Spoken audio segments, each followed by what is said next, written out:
lagi anak-anak. Salam pramuka. Mari kita tepuk pramuka. Tepuk pramuka. Oke.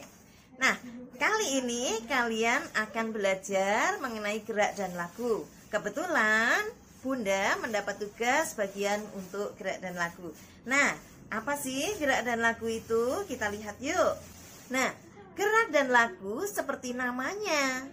Ya, kita melakukan gerakan sambil bernyanyi karena lagu itu pasti dinyanyikan kan? Nah, dalam bernyanyi kita diiringi dengan gerakan yang sesuai dengan tempo yang ada dalam lagu tersebut. Ya, apa sih itu tempo? Tempo itu adalah keras lemahnya kita bernyanyi, nadanya itu, cepat lambatnya nada ya. Sebagai contoh, kalau kita mau menyanyikan lagu Jaranan. Jaranan, jaranan, jarane, jaran teci. Nah, nggak mungkin kita dengan gerakan jaranan, nggak mungkin ya. Maka harus semangat. Jaranan, jaranan, jarane, gitu ya. Nah, itulah mengapa gerak dan lagu harus disesuaikan seperti itu. Nah, dalam pramuka kita harus bisa melakukan gerakan sambil bernyanyi. Oke. Nah, apa sih manfaatnya ketika kita melakukan gerak dan lagu? Ada loh manfaatnya.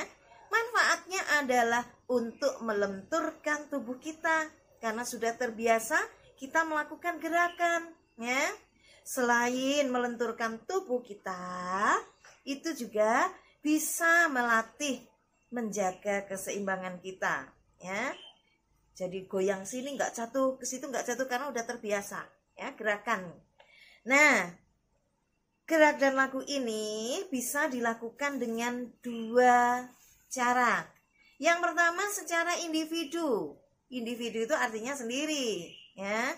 Yang kedua dengan cara berkelompok. Tentu saja berkelompok karena kita dalam satu barung ada beberapa teman. Nah, kita lakukan dengan cara berkelompok. Nah, untuk melakukan gerak dan lagu secara berkelompok agar nanti hasilnya bagus, itu ada beberapa hal yang harus diperhatikan. Yang pertama itu adalah ekspresi. Ekspresi, bagaimana kita berekspresi. Kalau kita menyanyikan lagu Jaranan, gerak dan lagu Jaranan, jaranan, itu harus sambil senyum, enggak, jangan cemberut, ya. Kemudian yang kedua itu adalah penghayatan. Penghayatan ini nanti akan terlihat ketika kamu melakukan gerakan. Ya, kalau jaranan kan gini, bersemangat. Jaranan, jaranan. Nah, enggak sesuai penghayatan. Jaranan, jaranan, enggak sesuai, ya. Maka penghayatan benar-benar kita menghayati. Kalau kita naik kuda, jaran itu kan kuda. Nah, yang ketiga itu adalah kekompakan. Ini sangat-sangat penting. Tujuannya supaya apa? Ketika kita bermain dalam satu tim, kekompakan itu adalah penting. Ya.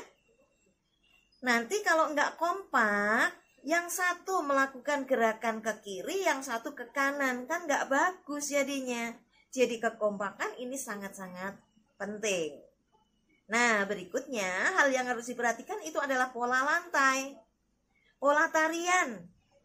Ada yang membentuk sinar, ada yang membentuk barisan sini sebelah kiri, sini-sini menjadi bentuk sejajar. Ada juga yang bentuk letter L, ada yang juga letter U. Nah, itu merupakan pola-pola lantai. Berikutnya itu adalah properti. Properti apa sih? Properti itu adalah alat yang mendukung. Misalnya tadi, kalau kita melakukan gerak dan lagu jaranan, ya, jaranan itu kita harus pakai kuda kepang, bukan kuda beneran, kuda kepang, ya, itu. Nah, tidak kalah penting itu adalah tata rias.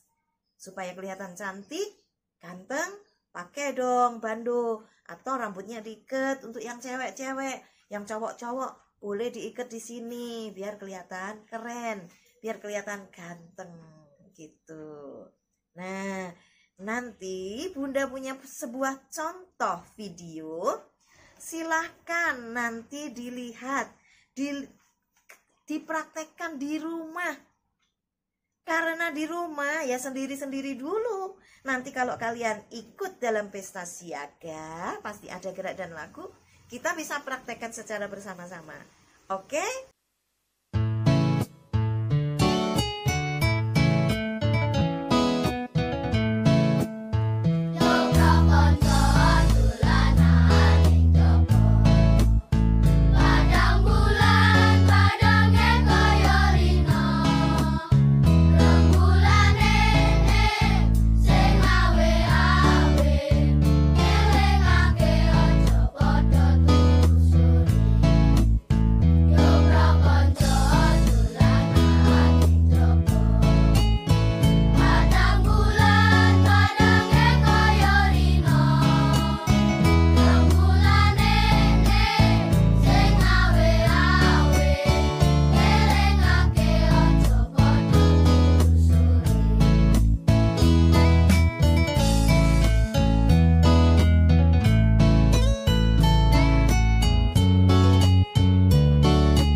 Salam pramuka untuk semua, sukses buat kalian. Kalian pramuka hebat.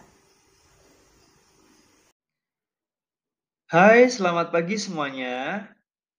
Berjumpa lagi dengan Yanda Irsya di sini di Pramuka Siaga kelas 3 dan 4. Salam Pramuka.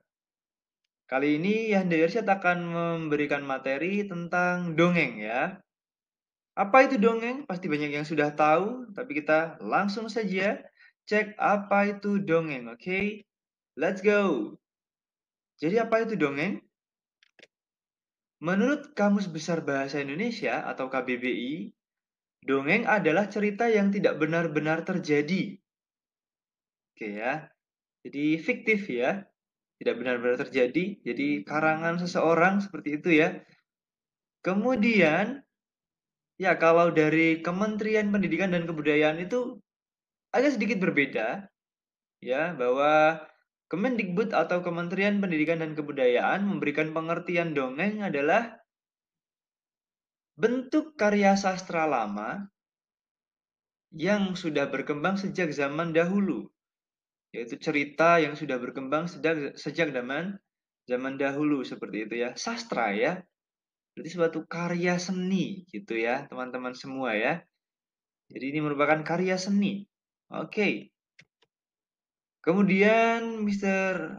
Irsyad atau Yanda Irsyad di sini akan memberikan ciri-ciri dari suatu dongeng gitu ya. Ada berapa? Kita coba lihat. Ciri-ciri dongeng. Yang pertama, dongeng selalu dibuat dengan alur yang sederhana, singkat, dan bergerak cepat. Ya.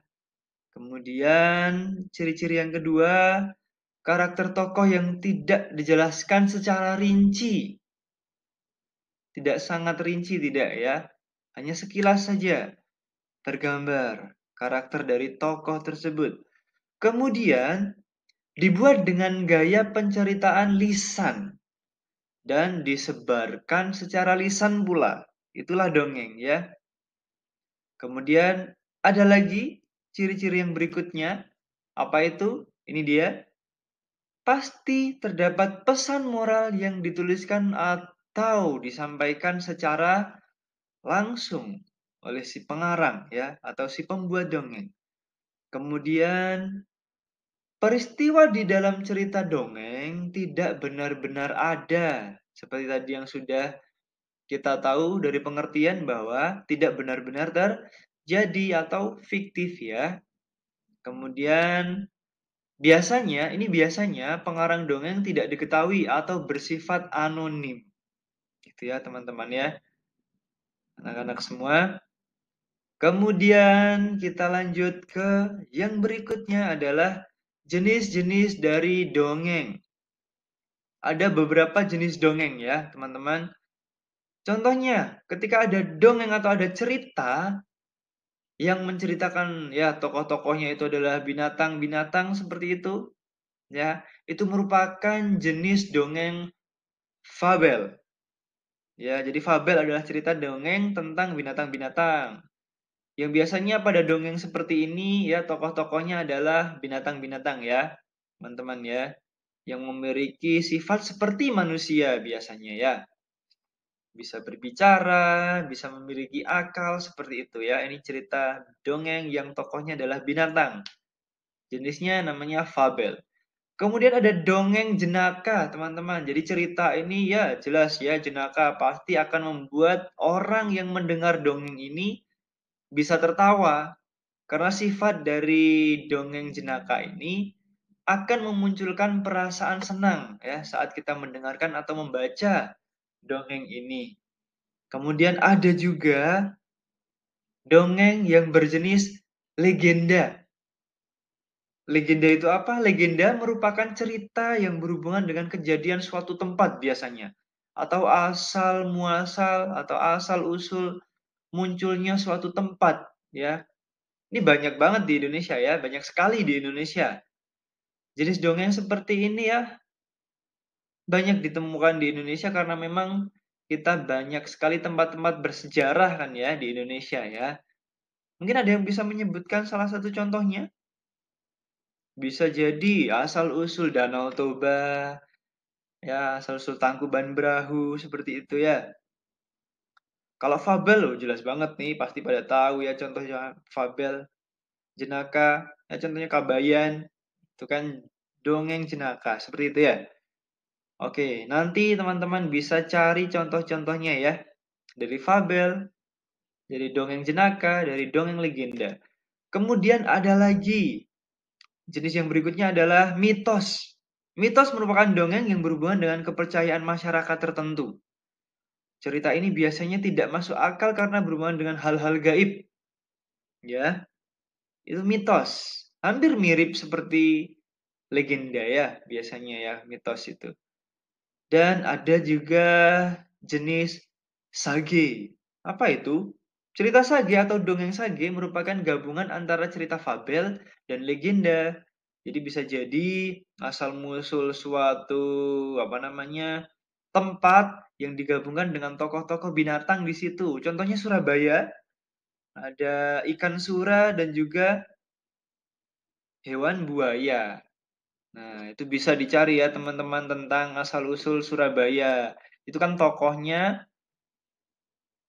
binatang dan juga bersifat legenda kan? Itu karena asal-usul terjadinya suatu tempat, munculnya suatu tempat. Kemudian yang berikutnya adalah parabel. Apa itu parabel? Nah, jenis dongeng seperti ini ya memang kurang populer ya. Dongeng ini menyampaikan unsur-unsur pendidikan dan keagamaan. Jadi agak lebih serius gitu ya. Oke.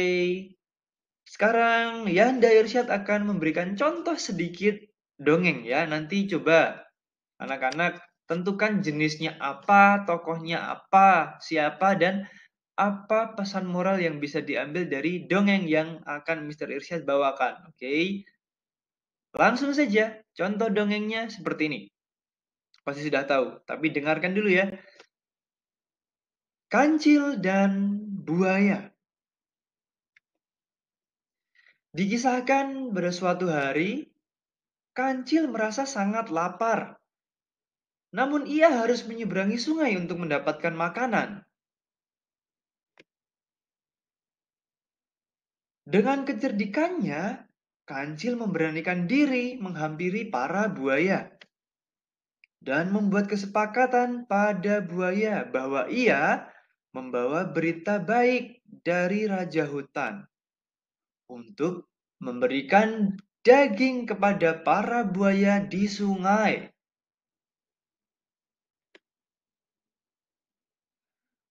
Merasa percaya dengan ucapan Kancil, buaya pun menyepakatinya dan bersedia berbaris dari tepi sungai sampai ke ujung seberang sungai hingga membentuk suatu jembatan. Jadi di sini Kancil menghitung para buaya. Kancil pun menyeberangi sungai dengan bantuan para buaya, dan Kancil pun berhasil. Namun sesampainya di seberang sungai, Kancil langsung mengucapkan terima kasih kepada para buaya karena mau membantunya menyeberangi sungai, kemudian langsung melarikan diri. Hal ini pun membuat para buaya marah karena merasa dibohongi. Dan akhirnya Kancil mendapatkan makanannya. Selesai. Ini dia pesan moral dari dongeng tersebut. Ingat ya teman-teman, cerdik itu boleh, pintar itu boleh, ya. Tapi ingat, tidak boleh disalahgunakan agar tidak membuat orang lain merasa dirugikan. Mungkin teman-teman ada pesan moral yang lain ya dari cerita tadi ya. Nah, boleh ya. Ini contohnya, contoh untuk dongeng saja. Teman-teman bisa menemukan atau anak-anak semua bisa menemukan contoh dongeng yang lain ya. Ini sangat simpel, sederhana, alurnya maju, ya. Dan tokohnya di sini binatang semua. Berarti ada yang tahu jenisnya apa? Gampang ya, fabel ya. Oke, mungkin seperti itu dulu dari Yanda Irsyad ya, anak-anak semua. Tetap semangat, tetap jaga kesehatan, tetap belajar ya. Dan sampai jumpa di materi pramuka siaga kelas 3 dan 4 berikutnya. Bye. Thank you. Oke anak-anak, kita lanjut ke pembelajaran selanjutnya. Tapi tadi kita udah belajar apa ya? Oke, dari Yanda Irsyad ada dongeng, ya kan? Ada Kancil dan buaya tadi ya. Dan dari Bunda Lili ada gerak dan lagu apa tadi ya, Padang Bulan ya, yang anak udah pada tahu sih lagunya. Oke, kita lanjut ke materi puisi ya. Anak pramuka harus tetap semangat. Nah, sekarang puisi itu apa? Puisi merupakan sastra yang bahasanya terikat oleh irama, mantra, rima, serta penyusunnya larik dan bait ya. Nah, jenis-jenis puisi itu ada banyak ya. Yang pertama, puisi itu dibedakan menjadi dua. Yang pertama puisi lama yaitu pantun, syair, talibun, mantra, dan gurindam. Sedangkan puisi yang kedua adalah puisi modern. Puisi modern itu berupa naratif, puisi lirik, puisi deskriptif. Nah, puisi modern ini sudah sering kita sebut dengan puisi bebas karena tidak terikat oleh rima, jumlah baris, dan lain-lain ya. Jadi kita bikinnya sesuai selera kita. Oke. Dalam menyusun berbagai jenis puisi harus memiliki kreativitas dalam diri serta cara menulis yang baik ya. Di pembelajaran bahasa Indonesia kalian udah pernah belajar cara menulis yang baik. Kalau kreativitas tergantung diri kita masing-masing. Nah, sekarang Mr. Rizky, Yanda Rizky mau kasih contoh puisi ya berdasarkan jenisnya tadi. Yang pertama pantun. Pantun itu adalah puisi lama yang sajaknya ABAB. Dan setiap baris berisi 8 sampai 12 suku kata. Ini sering kita temukan kan kalau pantun, yang belakangnya A, nanti yang baris ketiga A. Ya gitu. Terus gurindam itu juga hampir sama dengan pantun, tapi ini sajaknya A semua ya. Sajak itu yang belakangnya suku katanya. Lalu selanjutnya ada syair. Syair itu adalah puisi lama yang berisi nasihat atau cerita. Syair bersajak A semua serta berisi 4 baris dalam 1 bait. Masih terikat kan? Ini kan puisi lama. Nah, yang selanjutnya adalah balada. Balada itu adalah salah satu jenis puisi modern yang menggambarkan cerita. Puisi balada terdiri dari 3 bait ya. Nah, ini selanjutnya ada epik. Salah satu jenis puisi modern yang berisi tuntunan atau ajaran hidup serta memiliki cerita kepahlawanan ya. Nah, ada lagi ini talibun. Talibun ini adalah puisi lama yang termasuk dalam jenis pantun serta terdiri dari bilangan genap pada setiap baitnya. Nah, Mr. Rizky, Yanda Rizky mau ngasih contoh nih. Ini ada pantun. Pantun apa nanti kalian bisa cermati, ini termasuk apa ya? Kue lapis enak dimakan, baru dibeli dari pasar. Masa kecil jangan sia-siakan, pergunakan untuk giat belajar. Nah, dalam pantun ini baris pertama dan kedua itu biasa kita sebut dengan lampiran ya. Dan yang baris ketiga dan keempat adalah isinya. Nah, ini adalah sebuah pantun nasihat. Nah, jadi kalian bisa pahami di situ. Oke anak-anak, tetap semangat, tetap stay happy and stay healthy ya. Sampai ketemu lagi di video pembelajaran pramuka selanjutnya. Salam pramuka.